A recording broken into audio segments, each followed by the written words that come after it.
자, 정형외과 진료 보조학에서의 그 관절 손상, 탈구, 앞탈구를 진행하고 있는데요. 탈구 손상 같은 경우에는 이 뼈가 완벽하게 이탈했기 때문에 관절 내부에 있는 구조물도 모두 심각한 손상을 입을 수가 있습니다. 이전에 얘기했던 신경, 혈관 손상뿐만 아니라 관절을 구성하고 있는 관절낭이나 아니면 인대라든지 이런 것들도 같이 심각하게 손상될 수 있다는 점을 기억해 주실 필요가 있을 것 같고요.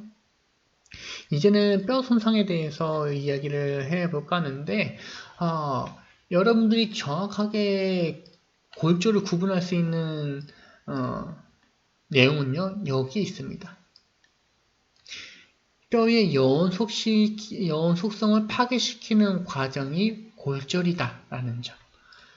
여러분들 정상적인 상황에서는 보시는 것처럼 뼈가 이렇게 끊어짐이 없이 연속성을 유지해주고 있어요. 근데 골절이 발생하게 되면요, 이게 지금 보시는 9-11번처럼 완벽하게 연속성이 양쪽 다 파괴시켜질 수도 있는 거고요. 아니면 이 부분에서 일부분만 이렇게 끊어질 수도 있어요. 이것도 골절인 거예요. 연속성이 파괴되었으니까. 이걸 뭐라고 얘기하냐면 미세골절이라고 하게 됩니다. 우리 흔히 금 같다라고 이야기를 하고 있죠. 그것도 골절의 일부분입니다. 연속성이 파괴되었기 때문에. 쉽게 이해가 되셨을 거라고 생각이 들고요. 그래서 골절 같은 경우에는 여러 가지 상황에 대해서 여러 가지 상황, 손상에 의해서 발생될 수가 있겠지만 여기 써져 있는 것처럼 대부분 과다한 힘의 축의 힘이나 외부의 횡의 반향에 의해서 많이 손상을 받는다라고 보시면 측면에서 많이 받는다, 골절이 많이 발생한다라고 보실 수가 있을 것 같고요. 그 외에 여러 가지 손상에 대한 내용이 나오고 있는데, 요거는 이제 직접적으로 무언가에 충돌하거나 부딪혀서 발생하는 건데, 간접적인 손상에 대해서도 여러분들이 보셔야 됩니다. 예를 들게 되면 자전거 타다가 핸들 위로 넘어지는 환자가 순간적으로 뻗은 팔로 땅바닥을 짚게 되는 경우, 요거 같은 경우에는 충격 에너지가 손목, 전환, 상완, 어깨, 빗접뼈 순서가 전달되면서 최종적으로는 뭘 부러뜨리느냐? 빗접뼈를 골절시킨다는 겁니다. 정리하자면 내가 넘어졌어요. 넘어졌는데 땅하고 부딪힐 것 같으니까, 얼굴이 부딪힐 것 같으니까 짚을 거예요. 땅을 손으로. 짚게 됐을 때 이게 자연스럽게 부드럽게 충격이 닿고 난 후에 완화시키려고 손목도 굽히고 팔꿈치도 굽히고 어깨도 굽히면 되는데, 그렇지 않고 뻣뻣하게 뻗은 상태에서, 쭉 뻗은 상태에서 땅을 짚게 되면 이 충격 에너지가 지금 말씀드린 것처럼 땅, 손목, 팔꿈치, 어깨, 그리고 최종적으로 빗장뼈까지 전달되면서 골절이 일으킬 수 있다는 겁니다. 직접적인 충격은 어디서 발생한 거예요? 손목이랑 혹은 손바닥이랑 지면하고 충돌한 거잖아요. 근데 부러진 뼈는 어디라고요? 빗장뼈입니다. 이것이 간접골절이라고 볼 수가 있는 거고요.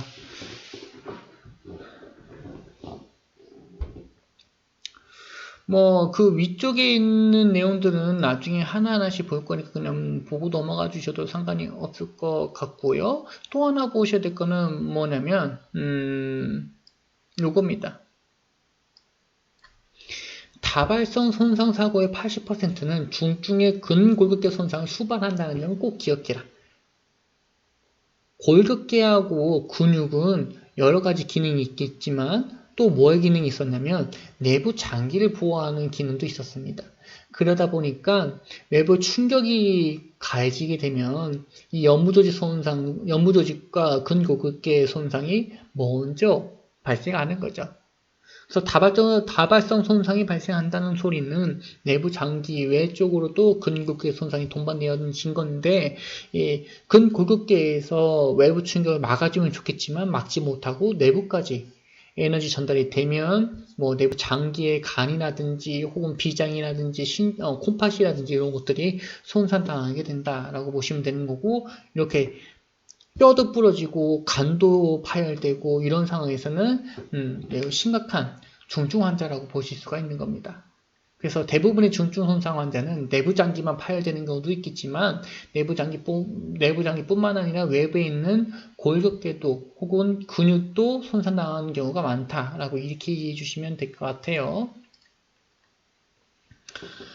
그 아래에 있는 내용들은 그냥 한 번쯤 읽어봐 주시면 좋을 것 같고요. 요거는요, 그 해박적인 구조물에 대한 그 해박적인 내용에 대해서 다시 한번 언급을 해주고 있는 거니까요. 그냥 보고 넘어가시면 되는 거고, 그 다음에 이제 여러분들이 보셔야 될 게 뭐냐면, 이제 혈관 손상과 관련된 내용이에요. 사지로도 혈관은 존재하고 있어요. 우리 몸에서 혈관이 존재하지 않는 곳은 몇 군데 없어요. 머리카락 혈관 없고요. 손톱, 발톱 혈관 없고요. 그 다음에 여러분들이 알고 있는 눈 앞에 있는 각막도 혈관이 없는 곳 중에 하나고, 그 다음에 관절낭도 혈관이 존재하고, 연골도 혈관이 존재하지 않는 부위 중에 하나죠. 어쨌든 간에 이런 몇 가지 부위 빼놓고는 대부분 혈관이 존재하게 되는데, 골절이 발생해서 혈류를 제한하기 시작하게 되면 이런 순환에 이상이 발생할 수가 있는 겁니다. 그리고 신경이 있는데 뭐 아시다시피 신경 같은 경우에는 전기 신호를 통해서 근육으로 움직인다거나 혹은 뭐 여러 가지 생리학적인 기전을 발생시킨다거나 하는 것이 이제 신경계라고 보시면 될 것 같은데, 사지에서는 신경계 손상이 오게 되면 대부분 감각의 이상이나 혹은 운동의 이상이 발생된다는 점을 기억해 주실 필요가 있을 것 같습니다. 그 외적으로도 혈관이나 신경 외적으로도 근육의 손상이 있으면 당연히 운동 능력을 조금 상실할 수밖에 없겠다라고 보시면 될 것 같고요. 그 다음에 근막 내부 내에 출혈이나 혹은 압력을 증가시키는 원인이 있다면 이 또한 구획주문이 될 수 있는 원인이 될 것 같고요. 자, 이제 골절의 종류에 대해서 언급을 해 볼까 하는데요. 골절의 종류는 폐쇄성 골절과 개방성 골절로 이어질 수가 있습니다. 폐쇄성 골절은 연부조직을 뚫고 들어갔느냐, 뚫고 나왔느냐, 혹은 뚫고 나오지 않느냐에 따라 달라지게 되는데, 폐쇄성 골절은 연부조직이 뚫지 않는 것을 의미하게 되고요. 그 다음 개방성 골절은 연부조직이 뚫고 나온 것을 의미하게 됩니다. 그래서 그 위쪽에 있던 이 사진 같은 경우에는 뼈가 지금 피부를 뚫고 나왔죠. 그래서 이거는 개방성 골절이다 라고 볼 수가 있는 겁니다. 그래서 두 가지 같은 경우에는 큰 차이점이 있는데, 개방이 됐다는 소리는 다 무조건 뭐가 문제가 되느냐? 감염이 문제가 된다라고 보실 수가 있는 거고요. 그리고 뼈의 위치에 따라서 개방성 골절이 쉽게 발생되는 부위가 있는데, 그 부위가 어디냐면 정강이 뼈입니다. 여러분들 정강이 뼈 촉지, 그러니까 손을 눌러봐서 어디에 위치하고 있는지 만져볼 수가 있죠. 그래서 이 부위 같은 경우에는, 정강이뼈 같은 경우에는 개방성 골절이 쉽게 발생하는 부위다라고 볼 수가 있겠다. 이렇게 정리할 수 있고요. 그리고 뭐 여기에 가능성 골절이라든지 끼임 골절이 있는데, 이 두 가지 골절 같은 경우는요, 여기 써져 있는 것처럼 어느 정도 안정적인 상태를 유지할 수 있는 골절 유형 중에 하나입니다. 그래서 그 형태를 조금 보실 건데요. 미세골절, 가능성 골절이 그냥 금 같다라고 보시면 되는 겁니다. 이렇게 가능성 골절이 생긴다거나 혹은 이렇게 안쪽으로 들어간 듯한 모습을 보이는 끼임 골절, 감입골절이 생긴 것 같은 경우에는 골절이 발생했음에도 불구하고 뼈가 그 원래의 형태를 유지해 줄 수가 있습니다. 근데 그 외적으로 나머지들은 뼈의 그 형태를 유지하지 못하고 여수성이 완벽하게 절단이 되어 버렸기 때문에 요거는 환자가 사지를 거의 움직이지 못하고 있다라고 보시면 될 것 같고요. 그리고 여기 또 하나 이 생나무 골절이라는 것을 빼놓고 이야기를 했는데, 요거는 그 어린이에서만 발생하는 거기 때문에 이제 따로 빼놨거든요. 요거는 다시 한번 그 소아 파트에서 이야기하도록 하겠습니다. 자, 다시 책에 있는 본문 내용으로, 그림 말고 본문 내용으로 넘어오시게 되면요. 이 앞서 얘기했던 가능성 골절과 끼인 골절 같은 경우에는 뼈의 형태를 유지해주고 있고 그 기능도 어느 정도 활용할 수가 있는데 문제가 되는 거는 이 금강거를 무시하고 지속적으로 움직이거나 혹은 활동을 하게 되면 신체 활동을 하게 되면 뼈를 완벽하게 절단시킬 수가 있는 겁니다. 부러뜨릴 수가 있는 겁니다. 원래는 금방 갔었는데 이제 완벽하게 부러졌다 이런 얘기를 하죠. 일반인 같은 경우에는.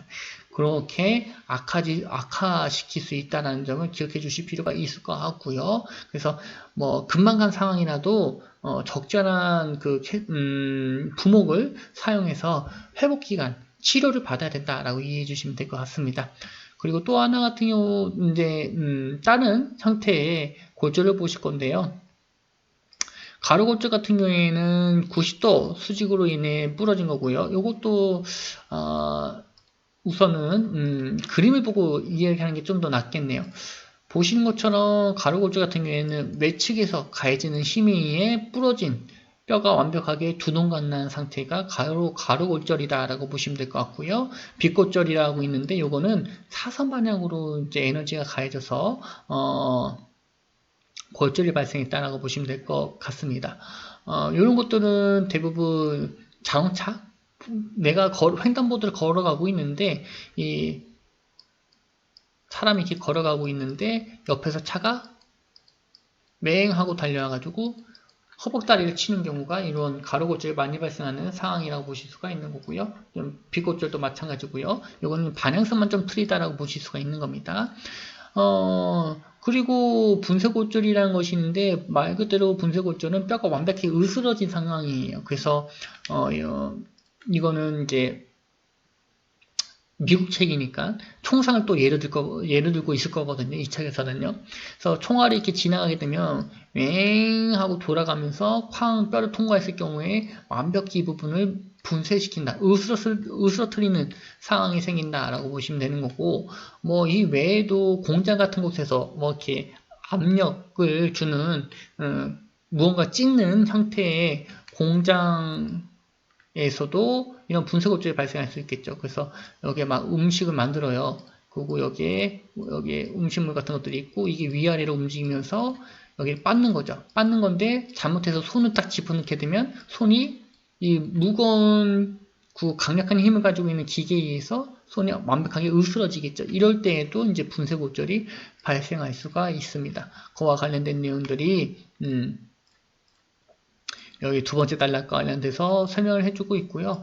나선골절 같은 경우도 이제 비틀어진 형태라고 보시면 될 것 같은데 팔을 무리하게 끌어당기거나 붙을 때 생기거나요. 혹은 중장비에 팔이 말려 들어갈 경우 여기도 중장비라고 써져 있는 중장비 말고 그냥 공장에서 이렇게 롤러 같은 거 있잖아요. 이렇게 돌아가는 형태의 이렇게 막 이렇게 돌아가요. 뺑글뺑글 돌아가요. 여기도 이렇게 돌아가는 형태의 팔이 이렇게 끼게 되면 여기는 분쇄골절이 일어나게 되고 그 다음에 팔 끼게 되면 여러분 뭐 할 것 같아요? 팔을 빼려고 노력하잖아요. 그럼 팔은 이쪽은 빼려고 그러고 얘는 말려 들어가고 했을 때 여기는 나선골절 그 다음에 말려 들어간 곳은 직접적으로 기계에 끼인 상태는 분쇄골절이 일어난다. 이렇게 이해해 주시면 될 것 같습니다. 그 다음에 피로골절이라는 것이 있는데 이거는 그림에 없는 것들이에요. 말 그대로 뼈가 지속적인 스트레스를 받았을 경우에 부러지는 경우가 있는데 이거 같은 경우에는 뭐로 볼 수가 있냐면 뛰거나 걷는 것을 오랫동안 했을 경우 특히 여기서는 뭘로 불리냐면 행군골절이라는 것이 있어요. 행군골절. 행군골절이란 뭐냐면 무거운 물건을 짊어진 상태에서 이건 군대 용어니까요. 군대에 갔다 오신 분들 말고 다른 분들 같은 경우에는 무거운 막 20kg, 30kg짜리 되는 무거운 물체를 짊어지고 계속 걷는 거예요. 10kg, 20kg.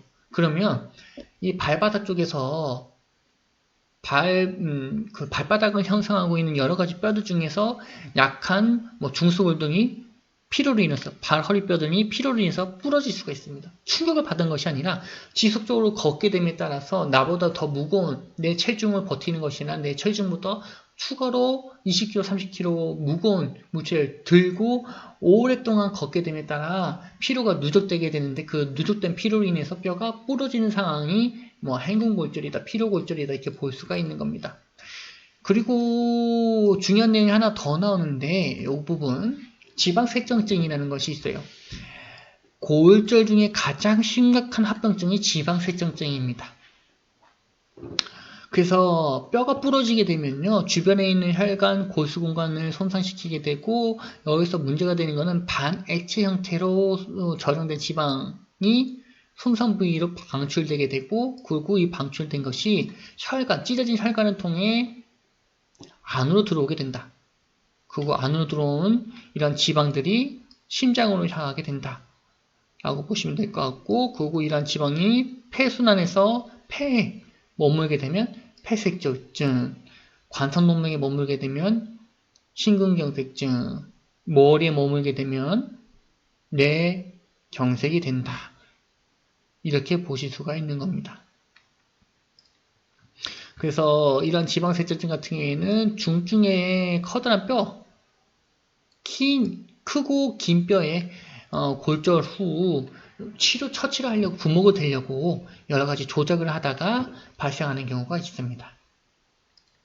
그래서 지방색조증에 대해서 여러분들이 어느 정도 이해를 해 주셔야 된다 라고 볼 수가 있는 거고요. 골절이 발생했는데 환자의 호흡에 문제가 생긴다, 심장에 문제가 생긴다, 의식의 변화가 생긴다, 출혈의 문제일 수도 있겠지만 지금 말씀드린 것처럼 골절의 합병증인 지방색조증에 의해서 이 환자가 폐색조증이 생기고 혹은 심근경색이 생기고 혹은 뇌졸중이 생긴 상황이라고 보실 수가 있는 겁니다. 물론 대부분의 이 지방색조증은요 매우 작은 형태이기 때문에 방울방울 작은 형태이기 때문에 그 폐 모세혈관에 박혀버리는 폐색증을 유발하는 경우 대부분이라고 합니다. 그리고 이제 소화에 대해서는 따로 알고 계셔야 될 것 같은데요. 소화 환자 같은 경우에는 아시다시피 치밀골보다는 연골이 훨씬 더 많습니다. 매우 부드러운 뼈로 되어져 있죠. 그래서 부러지는 경우, 골절이 발생하는 경우보다는 오히려 에너지를 안쪽으로 전가시켜서 내부장기 손상이라는 경우가 더 심하다라고 말씀을 드렸었는데, 그렇기 때문에 부드러운 뼈를 가지고 있기 때문에 매우 특별한 형태로 부러지게 되면 매우 특별한 형태로 부러지는 경우가 있는데 그것이 생나무 골절입니다. 여기 써져 있는 것처럼 여러분들 살아있는 나뭇가지를 억지로 꺾어 보시게 되면요, 잘 쉽게 또각하고 부러지는 경우 거의 없습니다. 이렇게 나뭇가지가 있으면요, 이 부분을 딱 꺾으려고 할 때 손을 잡아서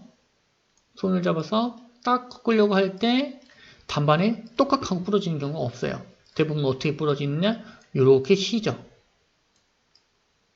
이렇게 쉬고 이 부분이 조금씩 또 트어지기 시작하죠. 끊어지는 것이 아니라 트어지기 시작합니다.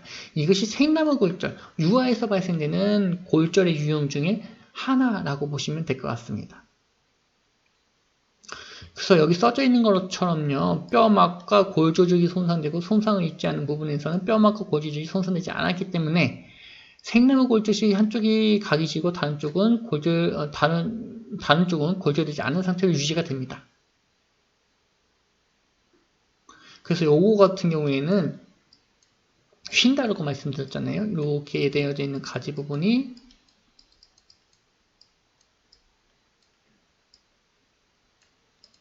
이렇게 휜다라고 말씀을 드렸잖아요. 물론 이거는 제가 과장해서 말씀드린 거고, 실질적으로 생나무 골절이 일어나는 그 어린아이 같은 경우에는 뼈가 그냥 이렇게 되어져 있어요. 약간 여기가 이렇게 트어진 게 보이고 이렇게 되어져 있거든요. 문제가 되는 건 지금 뼈가 휘어져 있잖아요. 그죠? 휘어져 있는 상태에서 이 부분이 지금 뼈가 부러졌어요. 부러지면 뭐가 활발해지죠? 회복하려고 뭘 많이 만들어낼까요? 뼈 모세포에서 뼈세포를 계속 만들어내기 시작하면 더 빨리. 여기 다시 연소성 부러졌으니까 뼈가 제대로 생성시켜주기 위해서 많이 생성될 거예요. 그러면 뼈가 점점점 더욱더 심하게 힐 겁니다. 그래서 뭐 이런 것까지 알 필요가 없겠지만 근육수지 이렇게 부러진 환자 같은 경우에는 병원에 가서 여기 다시 억지로 병원에서 완벽하게 절단을 내버립니다. 절단이라고 하기엔 좀 그렇지만 뼈를 완벽하게 부러뜨리고 그 다음에 일자가 될 수 있도록 다시 붙이는 이런 처치를 해야지 팔이 쉬지 않고 다리가 쉬지 않고 자랄 수 있겠다 라고 보시면 될 것 같고요. 그와 관련된 내용들이 여기 쭉 써져 있는 겁니다. 그리고 뭐 뒤틀림 또는 팽창골절이라는 것이 있는데요. 요거 같은 경우에는 생나무골절 거의 유사한 형태로 지내는 거기 때문에 굳이 여러분 보실 필요는 없고, 그나마 볼 내용이 뭐가 있냐면 요겁니다. 골단골절, 뼈 끝에, 뼈 몸통 끝에 뭐가 있다고 그랬죠 제가? 성장판이 있다고 했죠. 성장판은 누구에만 있어요? 자라나는 소와 청소년에만 있죠. 여러분들에서도 뭐 성장판이 일부 남아있을 수도 있겠지만 대부분 여러분 성장판이 다 닫혀져 있을 겁니다. 성장판이 없어요. 그래서 소와 청소년에만 있는 성장판 골절이 발생할 수 있겠다. 소아에서는 성장판 골절이 성장판이 있으니까요. 성장판이 부러지는 골절 형태가 일어날 수 있겠다라고 보시면 좋을 것 같고요.